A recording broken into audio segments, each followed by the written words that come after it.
Hello, I'm Sandra Murray of the White Mountain Community Garden, here in the heart of Sholo, Arizona. Welcome to AZ Mountain Gardening.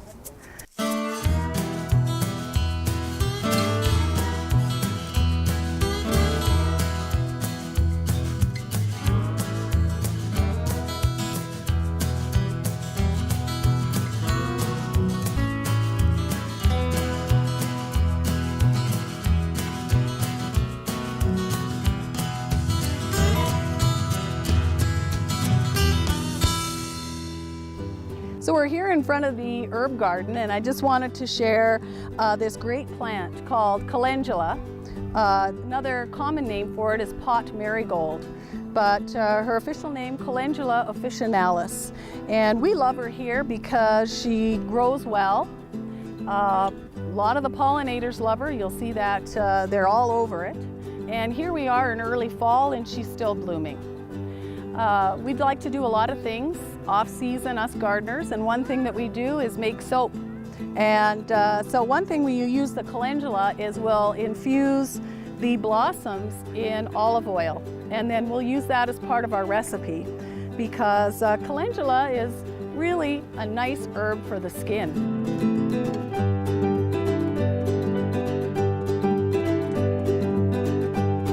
So that's one thing, again, we do with the flower, making soap with some calendula oil.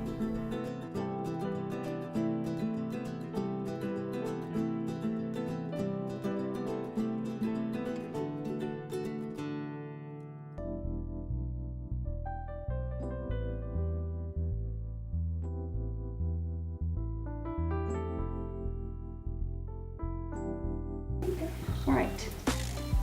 We're making soap. We're the garden soap ladies. And one of the things we really like to do is make herbed soap. One of the best herbs that we grow in the garden is calendula. It's really good for your skin. And we like to put that in the oils that we make soap with. For instance, this is an olive oil that Sandra has infused calendula. And we would take this oil and put it in with our other oils that go in our soap. This is an olive oil. It would be measured by weight, and that would go directly into the soap. We would also add some other things. Rose, what have you got here? Those is calendula petals, dried one, and I just put it in a coffee mill so it makes it nice and fine, and I actually have never done it. So I don't know if it gives color, but it would give a nice feel to the soap because calendula is really good for the skin. So I thought so next time we might try that. I think we will. The next time we make soap, we will use the calendula oil. We will put this actually in the soap to give it a fiber, A fleck. Give it, and it might, with the soap, it might turn brown. Sometimes living things like this do. However, then we would also put on top, why don't you tell them what you would put on top? So what we're going to do on top, when it's after it's pressed into the, put into the mold, on top we're going to take these flowers and we're going to kind of press the flower so that the petal, the actual outside of the flower shows from the top of your soap. And we'll kind of splay them out so that they don't look gangly and weird, but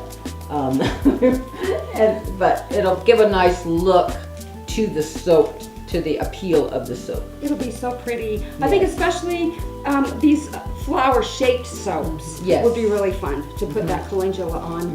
We have made calendula soap before. Put the calendula oil in it and then press the flowers on the top, and it just flies out of this house. Everybody loves it, and it's really good for your skin.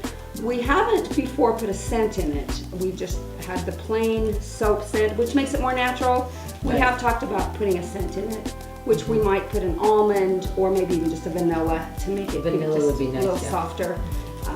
But we plan on doing that next time, making this calendula soap.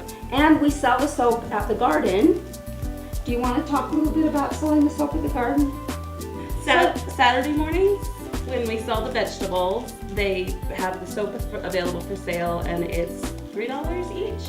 $4 each for the large Soaps. cake of soap.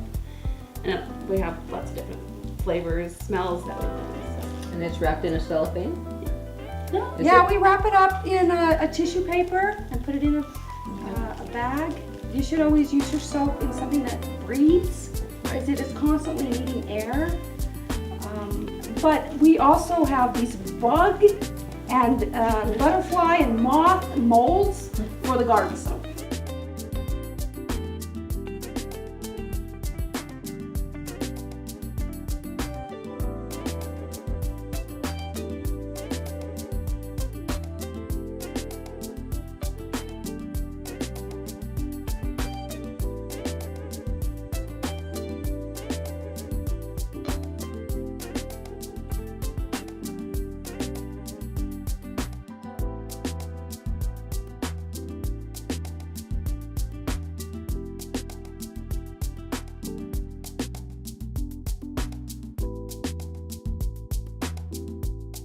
Hasn't this been so fun? So girls, these will be ready in the morning. I'll basically just put them in containers and I'll take them to the garden on Thursday. Tomorrow morning, I'll just pop them right out. And they will look exactly like the molds. It's so amazing.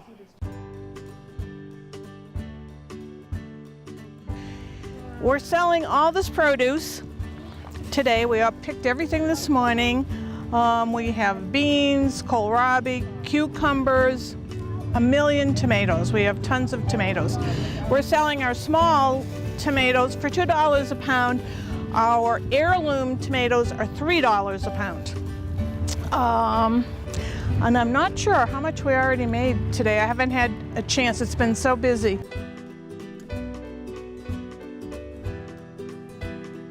We sell from 9 to 11, but people were here at 8 o'clock this morning. And especially, people didn't even know the garden was here till they started reading Vicky's articles in the Maverick and the White Mountain Independent. And then they all just showed up, everybody showed up here.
Another great plant we have here in the garden is nasturtium. That's this orange flower here. And you'll see it actually scattered throughout the garden. It's useful for its beauty, number one. It also can act as what they call a trap plant, meaning less beneficial insects like aphids may be attracted to the nasturtium and stay away from the crops that you don't want them to bother. It also is edible. So the flowers are edible, as are the leaves. So you can eat them, like throw them in your salad, and rather a peppery taste. but I particularly like them again for their beauty and their usefulness here in the garden. The other great thing is you can collect the seeds, and that's super easy. Again, you'll have them for next year, and you just look on the plant and you'll see there's a seed developing right there. And you let it dry off, put it away for the winter, and you can plant them again in the spring.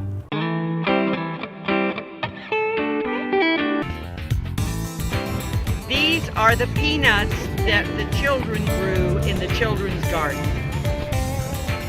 That's great. Hi, this is Linda Hoy. I'm the team leader for the children's garden at the White Mountain Community Garden. And I just wanted to follow up on our peanut discussion. The children wanted to plant peanuts, and so we did. We had a little success with them. You know, you have to roast them before you can eat them. So there were some that were not developed, but we had like 3 that were really peanuts, and we roasted them and ate them, and so I think we've done our peanut experiment. So next year we're going to be devoting that bed to potatoes. The children planted potatoes, and we had quite a bit of success with the potatoes. So next year we'll be planting potatoes in that bed. And right now, the children's garden is laying fallow, which means we have pulled all of the plants that were through producing. We harvested all the tomatoes, which we will ripen between layers of cardboard and newspaper. And then we pulled all those, put them in the compost, and we laid pine needles down in all the walkways. We have mulched our 2 plants that we're leaving in the ground, our beautiful rose bush and our strawberries. And next year we will have more strawberries. We actually have runners from the plants we have. So we're hoping to have a greater yield of strawberries next year. So the children's garden is laying there getting ready for winter and to take a little snooze and recover for next year. So if you have time, please stop by, and we'll be glad to show you around on Saturday mornings, 9 to 11, and the door is always open.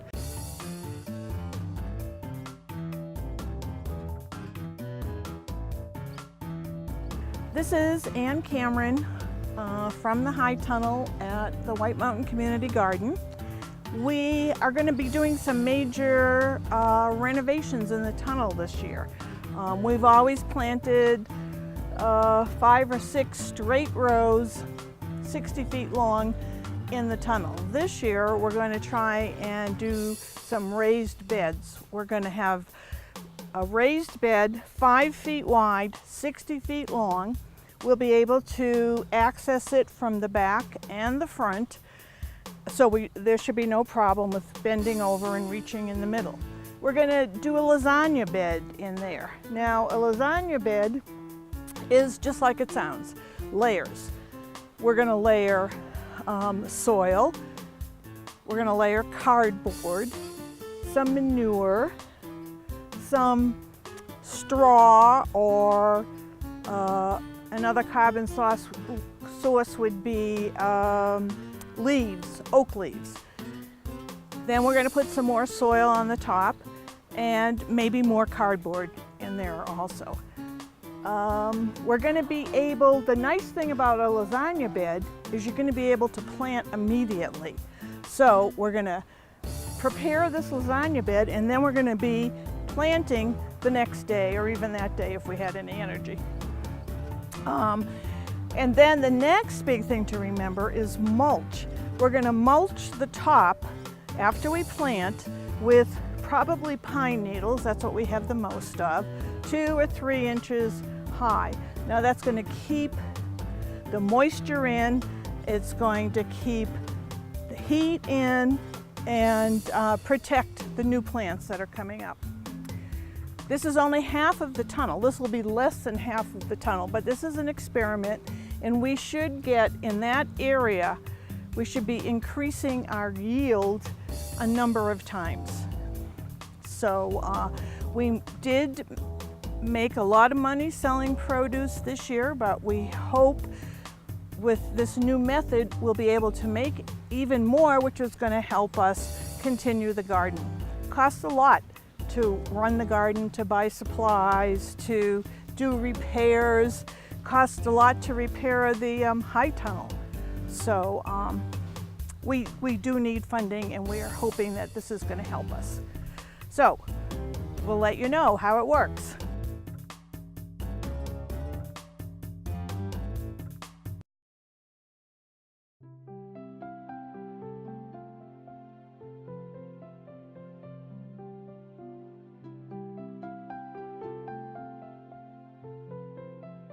Hi, I'm Mary Lou DeZeo, and I am a member of the White Mountain Community Gardens, and we are in the process now of planting garlic, which takes approximately 9 months to really get ready to be pulled from the ground. The important thing is you would like to plant garlic starting in September and no later than the second week or so in October. And the reason being is that you want the garlic to start growing before this ground begins to freeze. What I'm going to show you is we have built this tool since we probably have planted several hundred garlic cloves.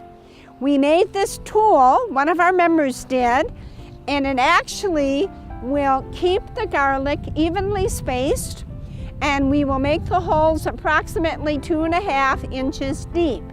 Depending upon how large the garlic cloves are, will determine how deep you bury the garlic. I have some garlic right here that we're going to demonstrate on how you actually plant the garlic.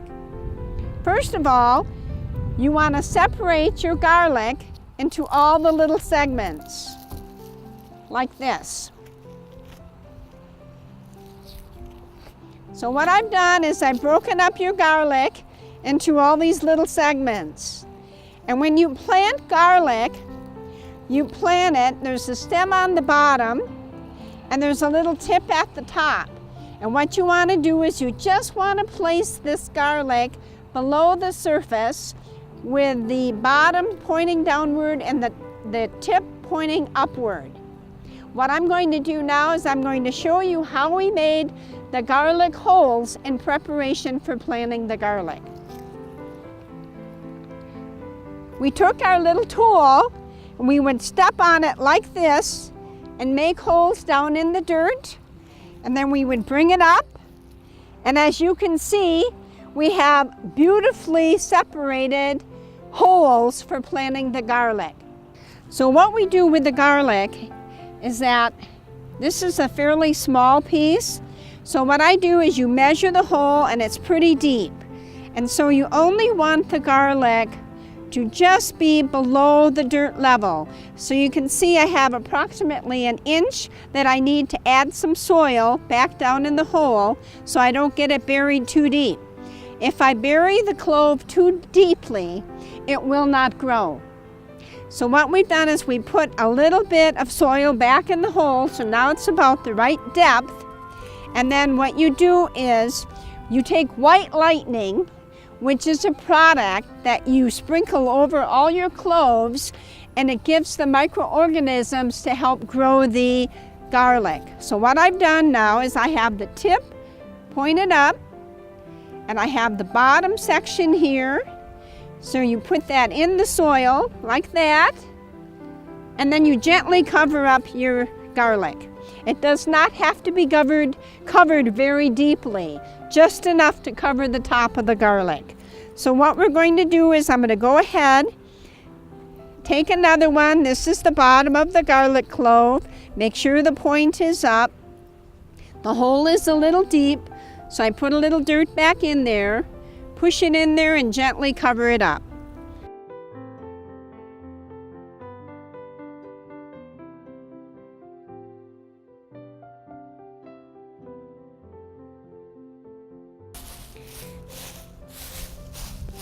This will protect the garlic all winter long.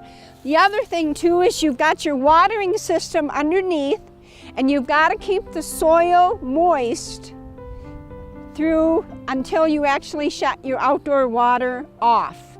If it does not snow over the winter, you've got to make sure you keep the pine needles and the soil moist.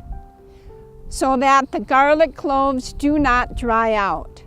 And what will happen is the garlic will come straight up through the mulch, and all winter long, regardless of how cold it gets, they will be kept warm and moist so they can continue growing.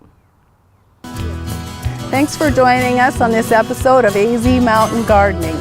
Please join us again when we continue to learn and grow about gardening here in the White Mountains of Arizona. See you next time.